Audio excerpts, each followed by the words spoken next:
বাঙালিদের অতি জনপ্রিয় পায়েস রান্নার রেসিপি করব। পোলার চাল দিয়ে কিভাবে সুস্বাদু পায়েস রান্না করা যায় সেটাই করব। কারণ আমার মেয়ের জন্মদিন উপলক্ষে আজ আমি পায়েস রান্না করছি, ভাবলাম যে রেসিপিটা শেয়ার করে দিই। আসসালামু আলাইকুম, কেমন আছেন সবাই? আশা করছি ভালো আছেন। এই তো পায়েস রান্না করার জন্য আমি এখানে 3 কেজি দুধ নিয়েছি, আর 3 কেজি দুধ দিয়ে আমি 1.5 পট চাল রান্না করব, মানে 1 পর একটু বেশি। যাই হোক, রান্না করার জন্য প্রথমে আমি 3 লিটার দুধ আমি জাল করছি।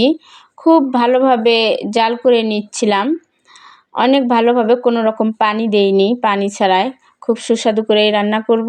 আর এইভাবে রান্না করলে অনেক টেস্টি হয়। আর এই পায়েস রান্না তো জন্মদিন, বিয়ের অনুষ্ঠান, যে কোনো অনুষ্ঠানে খেতে কিন্তু সবাই ভালোবাসে। অনেক সুস্বাদু করে এইভাবে খুব ঝটপট রান্না করা যায়।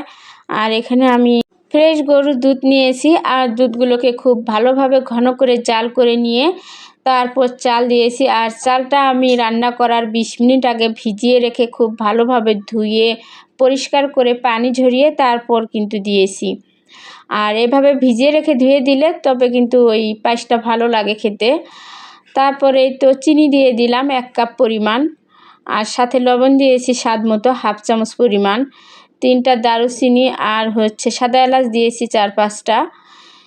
চিনিটা একটু পরে দিয়েছি, চালটা অর্ধেক ফুটে গেছে যখন, ওই সময় দিয়েছি 1 কাপ পরিমাণ দিয়েছি। আর খেজুরের গুড় দিয়ে দিলাম, খেজুরের গুড় 1 পোয়া দিয়ে দিলাম। আর গুড়টাকে আমি খুব ভালোভাবে জাল করে নিয়েছি, 10 মিনিট ধরে ফুটিয়ে নিয়েছি।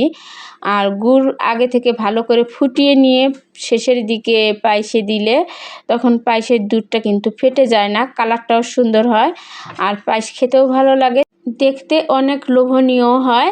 যাই হোক, তারপর রান্নাটা কিন্তু প্রায় হয়ে গেছে। এরকম সময় আমি কিশমিশ আর বাদাম দিয়ে দিলাম, তবে কাঠবাদাম, কাজু বাদাম দিলে ভালো হতো, তো ওই বাদামগুলো ছিল না, ঘরে যা ছিল তাই দিয়ে করে নিচ্ছি। তবে এইভাবে রান্না করলে খুব সিম্পলভাবে রান্না করে নিলাম, অনেক সুস্বাদু হয়েছে, অনেক টেস্টি হয়েছে, আর লোভনীয় কালারও হয়েছে। আর শেষের দিকে এই তো ঘি দিয়ে দিচ্ছি 3-4 চামচ। আর ঘি দিলে তো আরও বেশি ফ্লেভার হয়, আরও বেশি টেস্টি হয়। অনেক অনেক সুন্দর হয়েছে। এখন একটু দেখতে পাতলা লাগছে, কিন্তু যখন ঠান্ডা হয়ে যাবে পায়েসটা কিন্তু একদম ঘন হয়ে যাবে, অনেক লোভনীয় হবে। এই তো আমি 1 ঘন্টা পর দেখাচ্ছি, 1 ঘন্টা পরে এই অবস্থা, কতটা লোভনীয় আর সুন্দর কালার হয়েছে।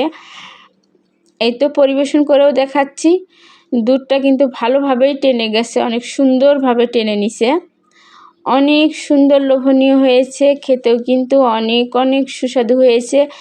অনেক সিম্পলভাবে রান্না করেছি, এইভাবে কিন্তু বিয়ে, জন্মদিন, যে কোনো অনুষ্ঠানে রান্না করা যায়।